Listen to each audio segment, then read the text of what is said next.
Hello, and welcome to another episode of Boundless Body Radio. I'm your host, Casey Ruff, and today we have another amazing guest to introduce to you now. Annie Lampella is the creator behind KetoFocus, a trusted resource for easy, family-friendly, low-carbohydrate, and high-protein recipes. With over 13 years of experience developing keto-friendly meals, long before keto became mainstream, Annie's mission has always been to make low-carb living simple, sustainable, and full of flavor. As a pharmacist with a doctorate in pharmacy from the University of the Pacific and a bachelor's degree in genetics from the University of California, Davis, Annie leaned in on her background in science and human metabolism to fully understand the benefits of a low carbohydrate, high fat lifestyle. Annie has been a practicing pharmacist since 2008 and brings a unique blend of medical knowledge and real world experience to her content. Her goal is to empower others to feel their best without complicated ingredients or extreme restrictions. In her debut cookbook, Protein Packed 100 Low Carb, High Protein Recipes to Build Strength, Health, and Longevity, Annie shares the high protein, low carb meals that have transformed her own health. Recipes designed to help you build strength, regain energy, and enjoy the foods you love. You can find Annie primarily on her website at www.ketofocus.com. Annie Lampella, what an absolute honor it is to welcome you to Boundless Body Radio. Yeah, thanks for having me. I'm excited. I'm really excited to host you. I told you a little bit off air that I actually don't know that much about your own personal story. And I think it's so cool that, even though so many of us have been in the space, in the ketogenic space for a long time, we're still discovering other people and meeting new people all over the world that are doing amazing work. So I can't wait to chat about your new cookbook with you and some of the things you included in that. But before we do, I've got a major announcement, and you are going to be the first person to hear the news. So congratulations.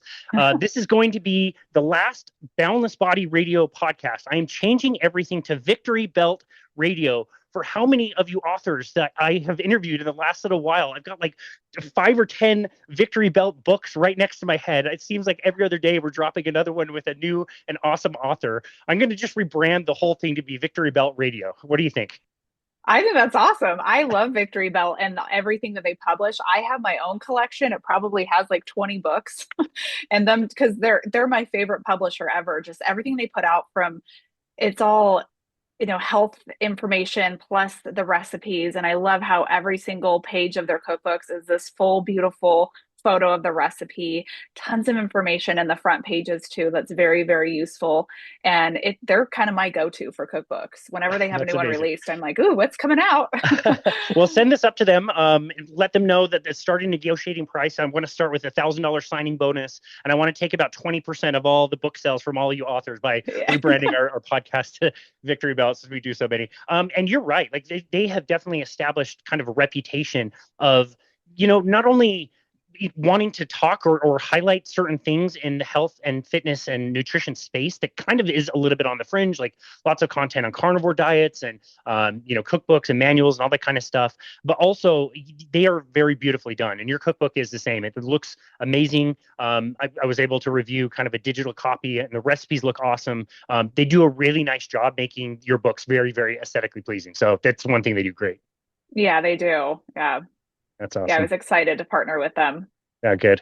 Well, I can't wait to hear about that process. But like we said in the introduction, you've been in the ketogenic space for a really, really long time. How did you make it there with, again, your medical background training as a pharmacist? What brought you into keto?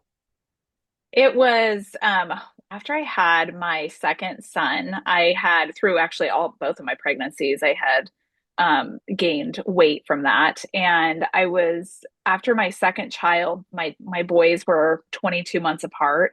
I was exhausted and I had gained weight and I was going back to work full time as a pharmacist. And that's when like podcasts were starting to get super popular back then. This was 13, 14 years ago. And my husband was following one and they were talking about a ketogenic diet. And he's like, I think that maybe we should try this because one, it helps with weight loss, but also it's supposed to help you feel more energetic. You don't have the brain fog, you feel more alive. Like it's really how we should be eating.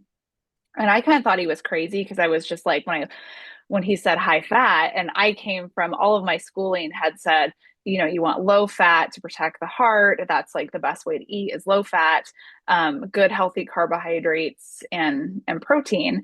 And I was just like, no way this is going to be good for us. But then I started listening to some of the podcast information and kind of diving in myself. And I was like, oh, actually, that kind of makes sense. Let's give it a whirl. Let's see how it goes. And so we did. And I dove into all the resources out there of like cooking different recipes, and I started to really love coming up with my own versions of things too. And it worked. Like I lost weight, like we felt so much better. Like he feels great, like because he works online too, and just having that mental clarity to be able to have conversations and talk to people and just rattle stuff off in a moment's notice. Like it's amazing. You feel amazing on it, and it's just like this whole veil is kind of lifted off of you. So that's how I got started in it. And then I just kind of stayed, even though like I had lost weight from it, it was like we stuck with it just because we felt good too. And then since then, I've kind of transitioned into incorporating more protein in our diet as the boys have gotten older. And I've had kind of my own struggles of just kind of age and going through perimenopause and kind of burnout too, because I was doing pharmacy and starting my KetoFocus YouTube channel and website. It was a lot of work. It was kind of like that was my side hustle. And so I was sleep deprived and my hormones were just all out of whack.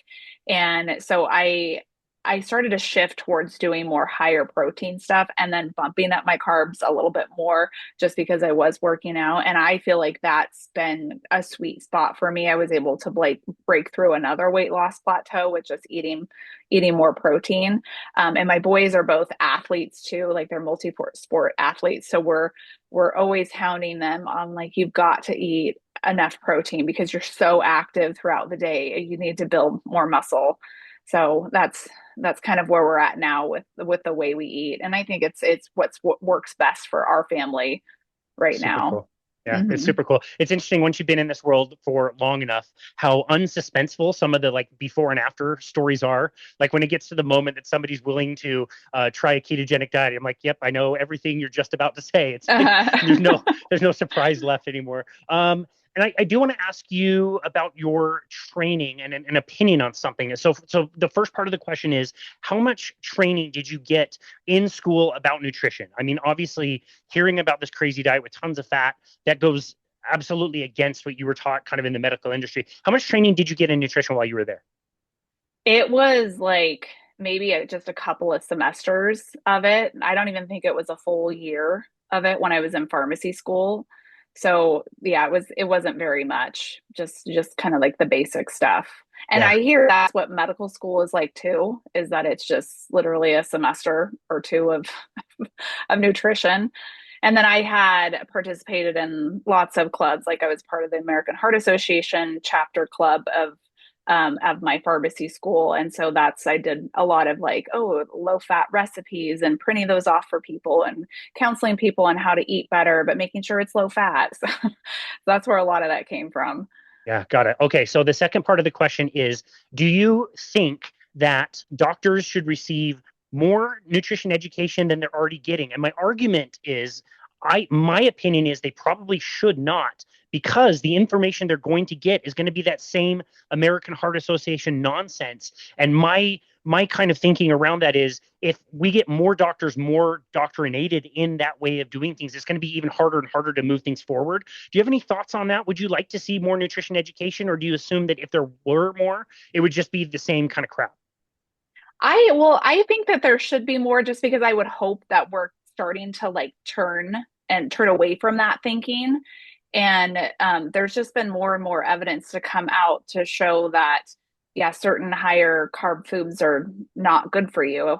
And eating this way is a lot better. So I'm hoping that, maybe in the education, if they do have a longer amount of nutrition focused courses, that they will be learning about a ketogenic diet versus, vegan diet and a standard high carb diet and, benefits or not benefits of each. Yeah, I would hope that too, but it just seems like it's getting more and more ridiculous. Like studies that come out from the American Heart Association that say fasting is bad and there's no data attached to it. You can't even find where they decided to say that, or the American Diabetes Association and all these recipes they're putting out there that are like 50, 60% carbohydrates. It's so embarrassing. The food compass that came out from Tufts University that has like branded, like name brand cereals are healthier for you than ground beef and chicken. At some point, I would just really hope that like our common sense would just kind of wake up from some of that stuff and realize how ridiculous those messages are. Yeah, I agree. And it's interesting too in pharmacy school when we learn about all the guidelines of somebody has this, whether it's diabetes or high blood pressure, there's these guidelines that you're supposed to follow of how you treat them. And the first thing is always diet and lifestyle, but we're not really taught exactly how to tell somebody to change their diet and lifestyle, other than saying, like, eat less, exercise more, eat low fat, eat good carbs, that sort of thing. And it's just like, but that's the first line of defense that you have to, like, you should be going to. But it's more of like, I think, unfortunately, a lot of doctors and pharmacists, they think that that person probably has already tried that and failed it, or they're going to fail it. And so that's when the medications come in. Yeah. But I think that we need to go back to number one, because that one, it really is the best thing for people Yeah. rather than resorting to medications. Yeah, no, I agree with you for sure. And that's a great segue because before we get back to your story and some of your work at KetoFocus, I did want to ask you specifically, as a pharmacist, you're not the one writing the prescriptions, right? It is the doctor No. who's writing. You're filling them, Hmm. and yeah. What has been your experience and your current opinion on some of the really hot, popular weight loss drugs that have come into the market in the last few years? I support them. And because I think the reason it's so hard for people to lose weight. Like there's so many people that struggle with it. And unless you're like really dedicated and motivated, it's not just a matter of just calories in, calories out for a lot of people, that they have a hard time doing that to begin with, and sticking with that and being motivated enough to continue with it, because it's a long process too. It's a big switch in somebody's lifestyle. And I also think that the biggest problems with our health in this world, in this country, is the fact that it all stems from our diet, and that leads to diabetes and high blood pressure and heart disease. Those are all based off of things of like what we're putting into our mouths, and gaining weight and obesity. So if we give people something that helps them to lose that weight, then we're fixing all those downstream elements. So I don't have a problem with people taking those medications. I think they serve their purpose for a lot of people. And there's a lot of people that have had success with them. And they're a lot more successful than the older weight loss medications that we had out there. My biggest concern, though, is that people aren't changing their lifestyles along with it. And that's the thing, is that with any weight loss medication, you need to change your lifestyle. You can't just continue to eat the way that you're eating, because once you go off that medication, you're going to gain your weight back. But also with these new medications, these GLP-1s, because they're restricting the appetite so much, and people aren't, that's how they're losing weight, is because they're not eating as much. They're losing not just fat mass, but they're losing muscle mass too. And they say like they calculate that maybe around like 40% of the weight loss is coming from muscle. And that's a huge amount of muscle to lose. So then it just puts you at risk for later on in life, like having problems with not having enough muscle mass, puts you at risk for having falls. And on top of that, it puts you at risk, if you did go off these medications, to developing diabetes later on, because now all of a sudden you don't have that muscle mass to absorb all that glucose coming in. So if you have not changed your lifestyle at all, and you continue go off these medications and you continue to consume a high amount of sugar, you don't have muscle sites to uptake that glucose, and it's just going to be causing insulin resistance in the long run. So I think people need to be educated more about how to change their lifestyle when they're on these medications, and especially to make sure they're getting enough protein, because that's a huge thing that they're starting to notice, is that muscle loss. Yeah, super well explained. I love that answer, and that's been very consistent with a lot of the, doctors and medical professionals who have experience using these meds. Is like, no, they can definitely help. They're doing good work. It's just we also need to focus on the lifestyle things as well. It's interesting you mentioned the 40%. I can just say in my own experience using body composition scales for so many years, almost 2 decades, I would say that 40% number would be very, very consistent with somebody who is losing weight when they're doing the exercise more, eat less kind of paradigm. That's about as much like muscle mass or lean mass I would see somebody lose. It's a significant portion. That again, that's just totally anecdotal. It's just what I have experienced, but that Hmm. seems really consistent to me. Yeah, yeah, it definitely is. And it's scary. Like I worry about some of these people later on in life. I mean, some people just look really frail. Yeah, You totally. see with certain celebrities using it and you're like, oh my gosh, you have no muscle right now. So Totally. Yeah, but it's so important to hang on to that muscle. And then again, before we get to your book, I wanted to ask you about your work on the website, which I really wish I'd come in contact with much, much earlier. I belonged to a website. I have belonged to a website for many years that was an amazing ketogenic resource. Many people probably already know what I'm talking about. Tons of recipes, a meal planner, all the articles, videos, tons of stuff that you could watch. And then, over the years, they kind of did an about face and changed some of their messaging and really focus less on, ketogenic diets, which is fine. Anybody has the right to be able to do that. But for me, it was frustrating because I lost a simple, easy kind of go-to resource that I could give to my clients. And I know that whatever they chose to get would be, it would be in line with what I would want them to do. Here's some recipes you can try. Here's a theme of a bunch of meal plans that you can try for the holidays or maybe 4th of July, and you can watch videos and articles. And again, that resource went away and arguably has come back a little bit. But when I look at your website and the work that you've done there, it looks like an incredible shareable type of a resource that I want to tell everybody about. So first of all, congratulations on that. You've done a great job. And secondly, tell us the story of how that kind of came to be. yeah, I wanted to keep it like my name says, keto focus. It's all keto focused. I there might be like a few recipes that are kind of slightly higher carbs, but it's always like maybe the carbs would be like around I to me a higher carb would be like 8, 9, 10 grams of carbs. So, definitely something if you're trying to keep your carbs under 20 that this would be either a smaller portion you're having, but again, there's only just like a handful of recipes like that on there. But because I wanted it to be a resource so that people could have all of those options. And I always believe with keto, it's not necessarily like a one size fits all. Like if you want to be strict keto, clean keto, like really keeping your carbs, total carbs under this amount, I think that's great if you want to do that. But there's some people that don't want to do that. Some people that like to fluctuate between doing keto to maybe doing low carb to just going off but then maybe coming back. And so that's why I wanted it to just to be a resource for those people that just always would come back to keto and this is what they could follow. But yeah, I started the website because I got to a point with this diet and it was starting to get like more mainstream keto was to where I was encouraged, like you should, a coworker told me I should start an Instagram page. And I did that. And I started noticing traction with posting stuff on Instagram, some of my recipes. And then I heard you could make money on YouTube. And it was always kind of like a goal of mine to just be able to go part time with pharmacy so I could focus on my kids more. So I was like, I'm just going to try this YouTube channel. And I did. And I couldn't believe like how much it grew and exploded. And then my husband he's really tech savvy. And so he's the one that built the website for me.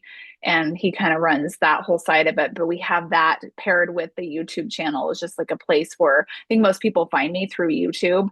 And then they have the website as like their resources to go and find whatever recipe that they're looking to find. Wow, And my that's goal has always been to do like, I mean, because I am a foodie, so I always miss like just those comfort food type recipes like lasagna, chicken parm, different stews and stuff like that. And so I'm always just trying to figure out how to turn all of my favorite foods into a low carb version that tastes as similar as it can. So definitely. that's it. Well, the recipes on the website and the cookbook that you came out with definitely has me my mouth watering when I look through some of the recipes. So you did a great job there. And now getting to the cookbook. So KetoFocus, you kind of have been in the keto space for a long time. Um, you described your own journey of being in the space for a while, but also realizing that you would be better off increasing the amount of protein that you were eating, increasing slightly the amount of carbohydrates you were having was really beneficial. Why did you decide to focus on protein as the star of the cookbook rather than just saying like this is a keto cookbook? It was something that I had since I had started on my channel, kind of experimenting with talking about higher protein with my audience, and I was kind of like shocked at how like it was overwhelmed with like how many people like agreed with me and said like yes, I actually have been eating more protein too and it's been working for me. Or people that were just like, man, I've hit this plateau on keto, I would like to try a little bit higher protein. So I had already started to incorporate some higher protein content in my videos and on my site. And then once Victory Belt approached me to maybe do a cookbook, we tossed around different ideas.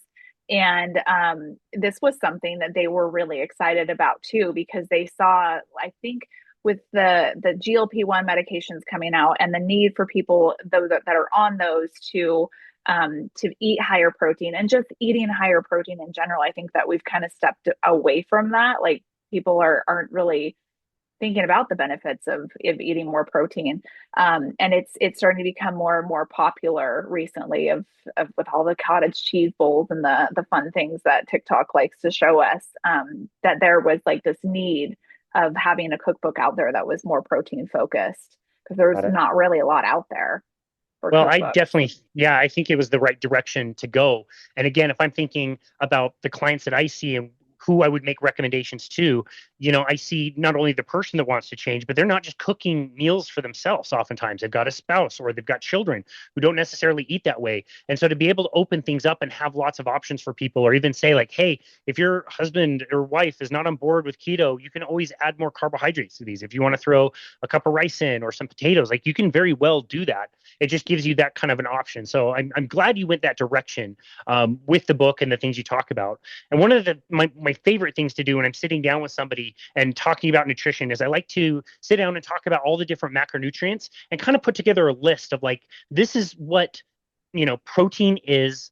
This is what it does in the body. This is what it doesn't do. And a whole list of things that you may want to look at other macronutrients if you're looking for these things. So in your book, the first section is all about protein basics. Can you tell us how you even explain what protein is to somebody who's unaware and what protein does in the body and why it's so important? Yeah, protein. So there's the three main macronutrients: protein, carbs, and fats. And protein is made up of a chain of amino acids. There's different types. There's essential amino acids and non-essential. Essential amino acids are just the ones that you basically have to get from your diet because your body can't make them from other amino acids. So you have to consume them from the diet. So there's that's that's what protein is, these amino acids. And protein has a role. It's not just skeletal muscle. Um, Protein doesn't just serve to build skeletal muscle. There's other types of muscle in our body, from cardiac muscle to smooth muscle that aligns your intestines. It helps repair if you get a cut on your skin and you're bleeding. Protein, it actually helps all the fibrins and stuff to help build, rebuild, and repair and heal that wound. It's in pretty much every single cell. Like it plays a role with everything, even hormone production too. Not all hormones, but many of our hormones we need protein and amino acids to help build those as well. So that's why it's one of the most important macronutrients, I would think, Yeah, way over totally. carbs. Yeah. Totally. Yeah, no, and I heard a lot of like building and creating and that kind of thing when it's inside the body. I saw an ad recently that was all about egg whites. And the ad, a little bit misleading, said like energy for your day. And I was thinking like, well, egg whites are almost pure protein. Energy is not like the first like go-to thing I think of when I think of energy. Can you talk about why protein itself is not actually a great energy source for the body? Well, I mean, if you're with that, I think maybe you're talking about like the thermic effect of food, how your body, in order to metabolize and break down protein, it has to requires amount of calories, and it does that with protein requires more calories to break down than, say, fat and carbs do. So, right there, it's not one of the most efficient caloric sources for our body to use. Yeah. Yeah. That's a really good point. And also to say, like, your body would really rather burn off carbohydrates or fat that is already an energy source for the body Oh, rather yeah. than Uh-huh. do what it needs to do to like break down a ton of muscle, which ironically happens at such a high rate when you're eating a lot of carbohydrates, but the gluconeogenesis drops off if you're, fasting or, doing a ketogenic diet. You do it a lot less because your body needs less. But anyway, a bit of a deviation. Tell us a little bit about the requirements for protein. What do we need? And what are some of the misconceptions about if we're looking at an RDA for how much protein we should be getting in a day? Yeah, the RDA came out in like the 1940s and it was from the US government. It's the recommended dietary allowance that they came out with again in the 1940s, and it has not changed. They've changed it for other types of vitamins and minerals and stuff, but they've never really adjusted it for protein, which I think is interesting. But they derived a number, and it's for basically adults. This number is for adults, older adults, athletes, pregnant women, lactating women. It's 0.8 grams of protein per kilogram of body weight per day. And they got that number just from doing nitrogen studies. So amino acids are the only part, or macronutrient. Protein's the only macronutrient that has a nitrogen body on it. So you can easily measure how much is going in by how much food is consumed. And then they would measure the nitrogen leaving by the stool and the urine. But the problem is that's not the only way the nitrogen is excreted from your body. It also comes out your breath, your skin, your hair. So they have done studies later on, more isotope based, like more sophisticated studies, to show that number is actually that number that's required just to maybe maintain our bodies and prevent disease is probably higher. And they think maybe it's around like 1.2 to 1.6, 1.8 grams of protein per kilogram of body weight a day. So that's like almost double than what the government recommends that you consume. And Yeah. that varies too. It's like when I dove into the research, it's like obviously athletes should be having more because they're building muscle and trying to keep and maintain that muscle too. And older adults should also have more, which I can go into why they definitely need more protein. And children need more. And if you're pregnant or lactating, you need more as well too. Yeah, So got it. yeah, even It's so more than that. it's so interesting. You have to think back in 1940s, like you said, you have to think back at the context of the time. They weren't dealing with a bunch of obese people that were getting over nutrition. They were dealing with nutrient deficiencies and people not getting enough food. And so a lot of the limits that were set are like these really low limits. It's like, yeah, maybe you won't completely like waste away and die, but they're still very, very low. In Mm-hmm. your experience, just kind of observing, the people around you, where would you say most people, if they're not really, very focused on protein, what number are most people getting out there? That they're getting if they're not trying to have, I would say, like, I think older adults, I read that older adults aren't even getting half of like the RDA's recommendation. I think I read that somewhere, which is crazy. And so I think the majority of people are probably getting really maybe right at the RDA's, maybe slightly higher, but I don't think a lot of people are, especially if they're eating a standard American diet. Because if especially if people are eating a lot of processed foods, it's like those just aren't high in protein at all. It's just mostly carbohydrates. Right. Yeah, I would So, definitely say it's not uncommon to see somebody eating 30, 40, 50 grams of protein in a day, which is just way, way too low. And you did mhm. mention, protein importance as we age. Can you highlight why that is a thing and why we need to really focus on protein the older we get? Yeah. So there's a few things going on, like with that. As you get older, your appetite decreases, so it's harder for them to get enough protein. They have older adults. It's usually just them or their spouse. So they're cooking just for one or two people. So they're not making these elaborate meals. They just want to just hurry up and throw something together. So it might not be protein focused.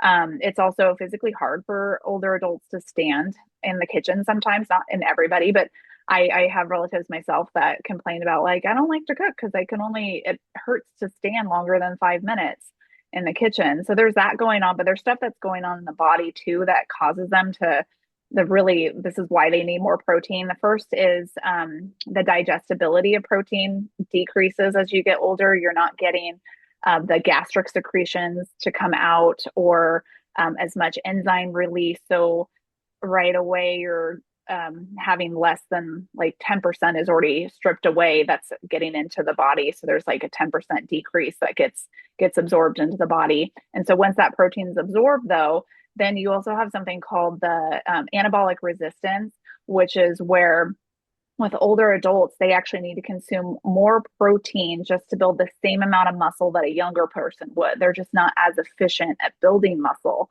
as they used to when they were younger. So they need to have more protein to build that same amount of muscle that they could in a younger person. So those are the two main reasons why adults, older adults, need to focus and really need to highlight on protein and making sure that's the first thing they eat on their plate, because especially if they don't have a high appetite. Yeah, thank you for explaining that. That was very well explained. Tell us about the different sources of protein. I really wish this shouldn't even be a debate anymore, but people talk about like plant-based protein versus animal-based protein as far as like quality. What are the highest sources of protein, and what are the differences between plant-based and animal-based protein sources? Yeah, the best sources of protein, I think, are animal sources, because they're complete proteins. They have all of those essential amino acids that we need. They just have everything in them. Plant sources, there's only a few that are considered complete sources. I think it's like the soy and tempeh. I'm not a vegetarian or vegan, so I don't know all their sources, but those ones would be considered complete. But if somebody is more like a plant-based diet, sure, you can get a certain amino acids in broccoli and spinach and edamame and stuff like that, but they're not considered that complete protein where they have all those essential amino acids. And so you have to get really creative with trying to making sure that you're getting different sources of food to get all of your different proteins and amino acids so that you can maintain health and build muscle. The other thing that happens too is the reason why plant-based sources aren't the best is because in order to build muscle, there's something called the leucine threshold you have to meet. So leucine is an amino acid, and they've said that you need around 3 grams of leucine, which is equivalent to how much would be in like 4 ounces of chicken breast, to start muscle protein synthesis. So to start muscle building, you need to meet this amount, have this amount of leucine. And unfortunately, plant sources aren't always high in leucine. So that's another reason why they wouldn't be the best source. I feel bad because I don't mean to go against my vegetarian and vegan keto friends, but it's really hard for them to make sure they're going to get the quality protein they need. For sure. A few It weeks can be ago, done, but no, you can for sure. I interviewed a trainer friend of mine who's been in the industry almost as long as I have. He is 30 years vegan, strict vegan, and like he's doing it. And he's got processes. Like you were saying, you have to be so incredibly careful about mixing and matching and getting complete proteins, and he's able to do it, but it's a lot of work. And there's also the concept that Jane Reese Buxton talks about in the Great Plant-Based Con. There's things on a plant-based diet you're going to have a tricky time getting enough of, but there's also going to be an accumulation of stuff that you might get too much of. And when you're combining a lot of those meals, the protein sources together, not only just the carbohydrates, but you have to wonder about, different plant substances and different things like that. And so, yeah, we want to be open and, honest, and hopefully everybody, vegans, vegetarians, whatever path they choose, can be able to do this. It's like you said, it's just a lot harder to do. mm-hmm. Yeah, that's why I recommend people do animal sources, especially if they're not vegetarian or vegan. So please just choose animal sources. It's so much easier. Yeah, I love that. Yeah, way easier.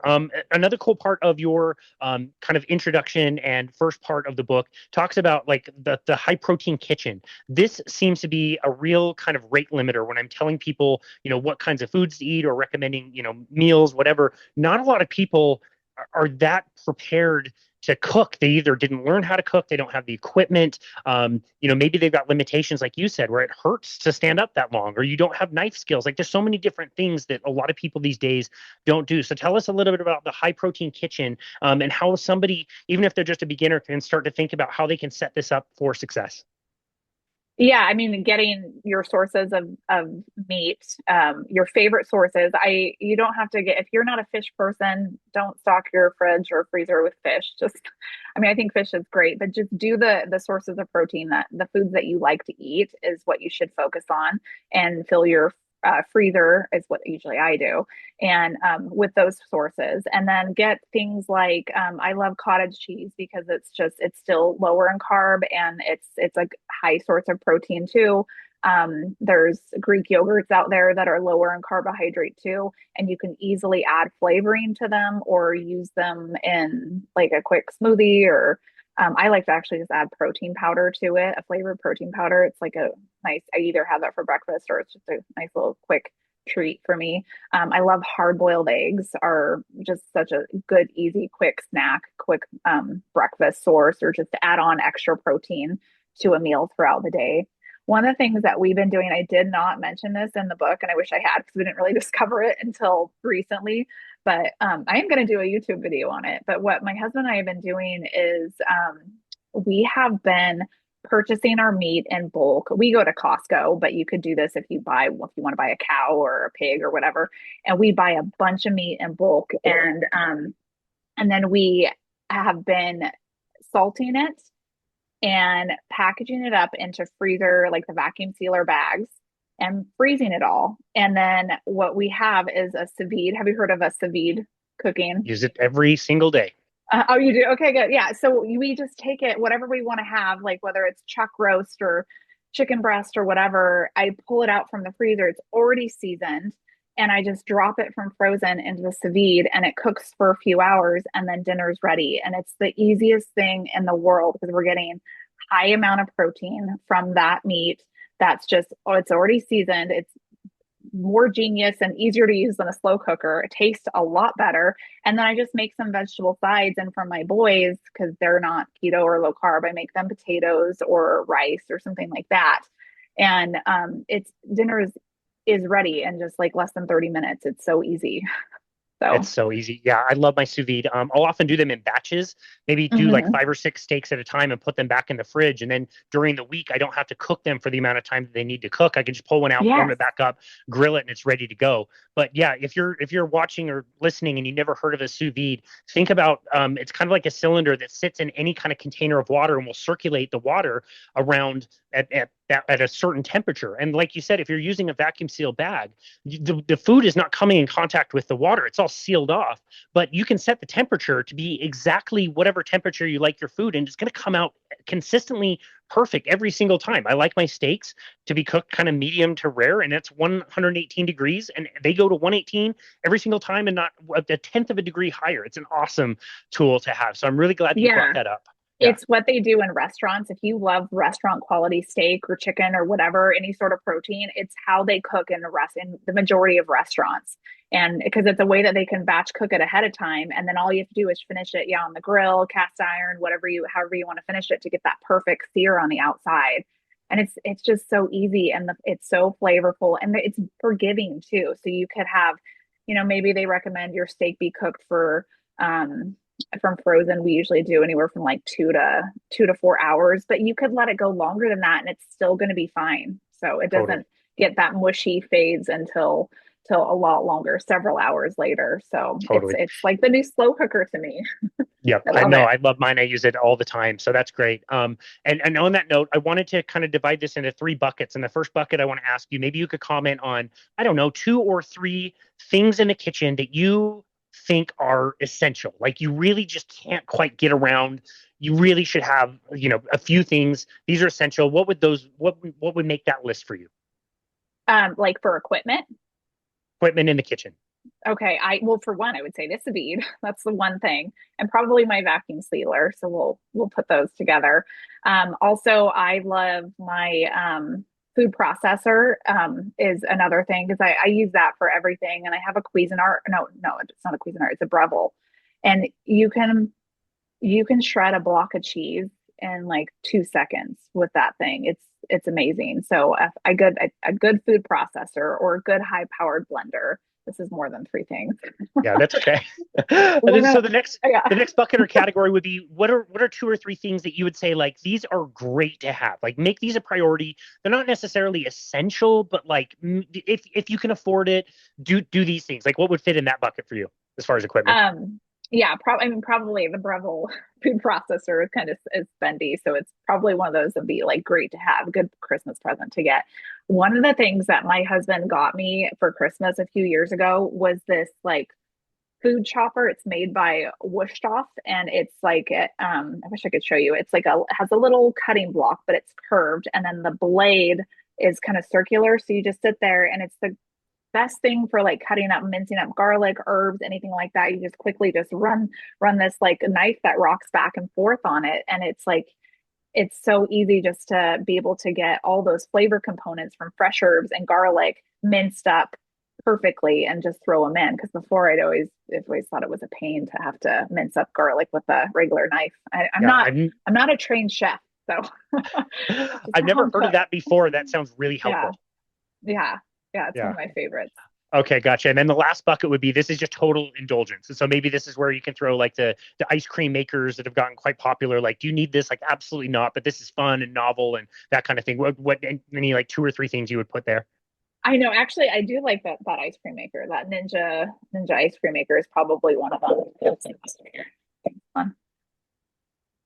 Um, let's see. I would probably say, um, yeah, maybe the a blender, like a good blend tech blender, is probably another. Yeah, Yeah. more Yeah. expensive. I have one of those. It's lasted me over a decade. It works absolutely flawlessly and perfect. Like I know there's mine some has levels too.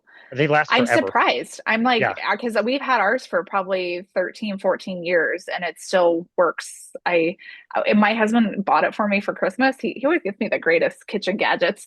But he told me, he's like, I saw these videos of the guy would take a cell phone and blend it. And that's what sold him on it. And I'm curious, I'm like, would my it's like that old, would it still blend up a cell phone? I'm not gonna try it, but Not gonna try. Yeah, I was just gonna ask you if you'd seen the videos. Those were quite popular about 10 years ago. yeah. Yeah, they were Uh-huh. all kinds of like different dolls and electronics and the cell phones. It turns it into an absolute powder. So I'm not gonna try it with mine either. But yeah, it's a great tool to have. And again, there's some cost associated with this, right? Like a vacuum sealer, the first time you buy it, it's not that cheap. Like it's probably about $100. You can get cheaper Mhm. ones on Amazon, but you have just no idea how much savings you're going to make. It's going to pay for itself before you know it because again you're buying your meat in bulk, you separate it the way that you want, you can cut it to exactly the way that you like it, seal it up, and it's ready to go. You're going to save so much money that way versus buying steak at retail prices when you go to the store. It's a big game changer. Yeah, it's so true. And they have different pricing levels. Like we actually have two vacuum sealers. We got like a really nice one, a more professional one recently. But we had the standard just food saver one for years. But Yeah. yeah, you can get them at different price levels. And the sous vide unit itself is like around $100. Probably get them on sale right now just because it's the holidays.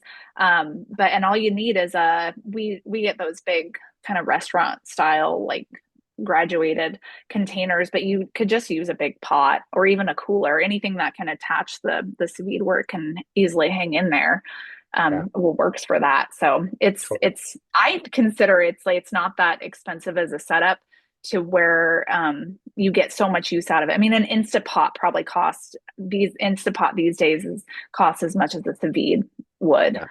Yeah, and I they're get way very more use inexpensive. out of my sous vide. Yeah. Yeah, me too. Yeah, no, totally. Mine is an Instant Pot brand sous vide, and I don't think I paid more than 50, $60 for that. And that was 7, 8 years ago, and it's lasted that long. Mm. So yeah, those are really good, valuable tools. Let's talk about the recipes themselves. How did you want to kind of set this up and make this approachable for people?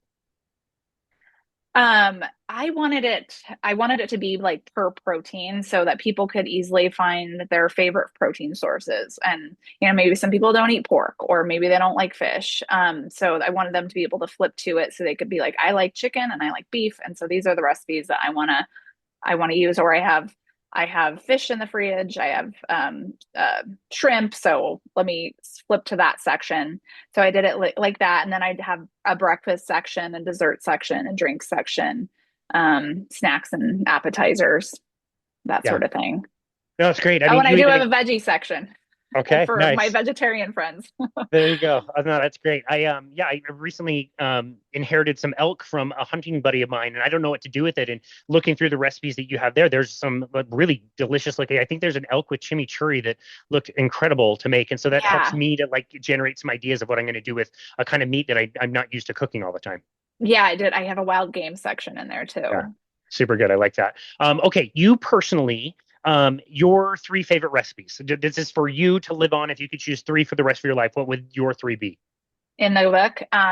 My first one is I love there's a carne asado nachos that I did. And I mean the nacho, the whole dish itself is delicious with my high protein chips that I make. And but you could use, you could get some store-bought keto tortilla chips too if you wanted to go the easy route. And then just with some nacho cheese and jalapenos. But the steak, the flank steak that I make, that marinade is so good. You could just eat that on its own. It's just delicious. Or use it to put on like a taco bowl or something, burrito bowl. So that's one of my favorites. I like the pumpkin chili is really good. And then there's a citrusy beef stew that has lemon in it. That one's really good too. That sounds really unique. Yeah, I like Yeah. that. And then okay, and so the next question is going to be the most popular recipe. So with using your website, with the book that's come out, the feedback that you've gotten, what are the three most popular recipes that people seem to like the most? With my website, one of my most popular recipes is my carrot cake, my keto carrot cake. I actually use real carrots in there because I know one of my biggest pet peeves is like those keto police that are out there that are just like, oh, carrots is too high in carbs. Like you shouldn't have people eat carrots, but it's just like, well, you're not eating like 5 carrots. Like it's a small amount of carrots per the entire batch, and carrots still have nutrition in them. It's not like we're we're throwing a bunch of sugar in there or something like that. It's more natural sugar, yeah, but it's like the amount of carbs that carrot adds is so minimal just to enjoy that slice of carrot cake that somebody might be craving. So, and I think the carrot too, it provides a lot of moisture into the cake naturally, because a lot of keto baked goods unfortunately turn out really dry because they don't have sugar in them, and sugar is one of those things that is helps to absorb moisture when a cake bakes. So that's why a cake is so moist when it's made out of sugar. And so with a lot of the sugar-free sweeteners and artificial sweeteners, you don't they dry out easily after half a day or a day or so. But the carrot helps to keep it moist in there. So it's one of my most popular ones. Let's see, my chicken parmesan, anything that I've done where I love to use like ground up pork rinds as a breading. People just love that. And so all of my seasonings and stuff, that those combinations that I use for that, people love. So yeah, chicken parmesan. In the book, I use that to make fish and chips, and coconut shrimp too, which is really good. Coconut shrimp in that book is really good. And oh, my chocolate chip cookies, that's on my website. I do have a high protein chocolate chip cookie in the cookbook, but the ones that are on my website, they're not high protein, but they remind me a lot of like Toll House cookies. That those are really good. Wow. Yeah.